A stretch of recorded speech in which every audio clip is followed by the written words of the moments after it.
राज्य सरकारना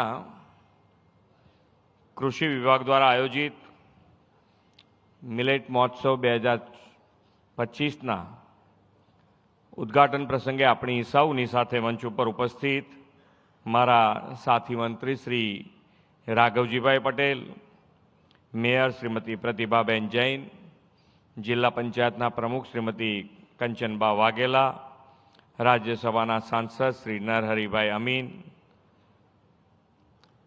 मारा साथी धारासभ्य और शहरना अध्यक्ष Shri Amitbhai Shah, doctor Harshadbhai Patel, Shri Amulbhai Bhatt, Shri Kaushikbhai Jain, Shri Jitendrabhai Patel, Shri Hasmukhbhai Patel, Shrimati Darshanaben Vaghela, Shri Amitbhai Thakar, Shri Dineshbhai Kushwa, Shri Payalben Kukrani, Shrimati Kanchanben Radadiya, deputy mayor Shri Jatinbhai Patel, standing chairman Shri Devangbhai Dani, पक्षना नेता श्री गौरांगभाई प्रजापति, दंडक श्रीमती शीतलबेन डागा, अधिक मुख्य सचिव श्रीमती अंजुबेन शर्मा, कलेक्टर श्री डीडीओ श्री, उपस्थित अधिकारीगण, आमंत्रित सौ महानुभावों, प्रगतिशील खेडूत मित्रों, प्रेस मीडिया मित्रों, आप सौ ने मारा नमस्कार।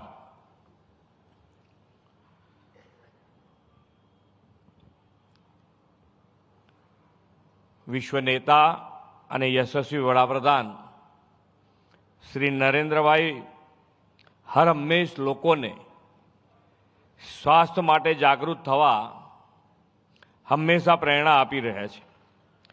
મોદી સાહેબ એવા વિઝનરી લીડર છે કે હંમેશા સમય કરતાં આગળનું અને જનતા જનાર્દનની સુખાકારીનું જ વિચાર કરે છે। તેમણે લોકોનું આરોગ્ય સ્વાસ્થ્ય સારું રહે, નાની ઉંમરે થતા ગંભીર રોગોમાંથી બચી શકાય તેવો રાહ દેશ અને દુનિયાને બેક ટુ બેઝિકના મંત્રથી બતાવ્યો છે। સ્વાસ્થ્યપ્રદ જીવન માટે સ્વાસ્થ્યપ્રદ આહાર ખૂબ જ જરૂરી છે।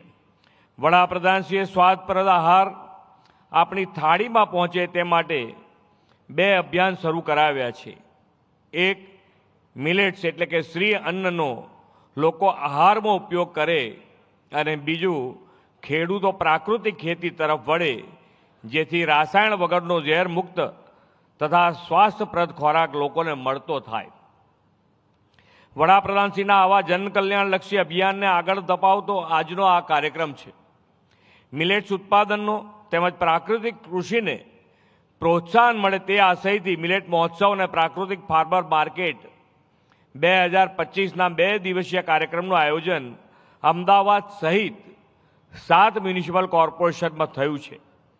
રાજ્યના કૃષિ વિભાગને આ સુચારું અને રાઇટ ટાઈમ આયોજન માટે અભિનંદન પાઠવું છું। વડાપ્રધાનશ્રીએ વિરાસત બી વિકાસ બીના મંત્ર સાથે દેશના સમૃદ્ધ વારસાનું ગૌરવ કર્યું છે। આદિકાળથી આપણી ખાનપાન શૈલીનો હિસ્સો રહેલા જાડા ધન એટલે કે મિલેટ્સ આપણો વારસો છે। આ આરોગ્યપ્રદ ધાન્યના ફાયદાઓ વડાપ્રધાનશ્રીએ સમગ્ર દુનિયા સમક્ષ ઇન્ટરનેશનલ યર ઓફ ધી મિલેટથી સફળતાપૂર્વક પ્રસ્તુત કર્યો છે। થોડા દાયકા પહેલાં ભારતમાં ઓછી આવક ધરાવતા અને ગરીબ લોકોના ખોરાકમાં વપરાતું બરછટ અનાજ હવે વડાપ્રધાનશ્રીના પ્રયાસોથી અમીર લોકોની થાળીની શાન બની રહ્યું છે। વડાપ્રધાનશ્રીના પ્રયાસોથી શરૂ થયેલી મિલેટ માટેની મુહિમ આજે લાઈફસ્ટાઈલનો હિસ્સો બની છે। તેમનું આ અભિયાન હવે ઘર ઘર સુધી પહોંચ્યું છે ને હવે લગ્ન પ્રસંગમાં પણ મિલેટ કાઉન્ટરો આપણને જોવા મળી રહ્યા છે। મિલેટ આધારિત પ્રોસેસ્ડ અને પેકેજ ફૂડ આઇટમ્સ હવે સ્ટોર્સ અને માર્કેટ સુધી પહોંચી છે અને મિલેટની સંપૂર્ણ સપ્લાય ચેઇન વિકસી છે। છેલ્લા કેટલાય વર્ષોમાં દેશમાં શ્રી અન્ન પર કામ કરતા 500થી વધુ સ્ટાર્ટઅપ પણ કાર્યરત થયા છે।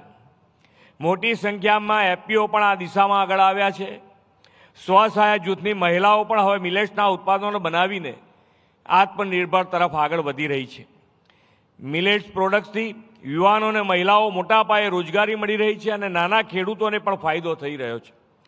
ખેતીમાં રાસાયણિક ખાતરના ઉપયોગથી જમીન અને માનવીનું બેયનું સ્વાસ્થ્ય બગડ્યું છે। નાની વયે ગંભીર રોગો થવા માંડ્યા છે। વડાપ્રધાનશ્રીએ એની સામે મિશન લાઈફ અને નેચરલ ફાર્મિંગ એટલે કે પ્રાકૃતિક ખેતી તરફ ઝોક આપીને સ્વસ્થ સમૃદ્ધ તંદુરસ્ત સમાજની નેમ રાખી છે. પ્રાકૃતિક કૃષિને પ્રોત્સાહન આપવા માટે નેશનલ મિશન ઓફ નેચરલ ફાર્મિંગનો અમલ કરીને ખેડૂતોની આવક વધારવાનો પણ પ્રયાસ મોદી સાહેબે કર્યો છે. આ માટે પ્રાકૃતિક ખેતી કરતા ખેડૂતો માટે તાજેતરમાં 2400 કરોડ રૂપિયાથી વધુ રકમ ફાળવી છે. ગુજરાતમાં તો રાજ્યપાલ આચાર્ય દેવવ્રતજીએ પ્રાકૃતિક ખેતીને મિશન મોડથી ઉપાડી છે.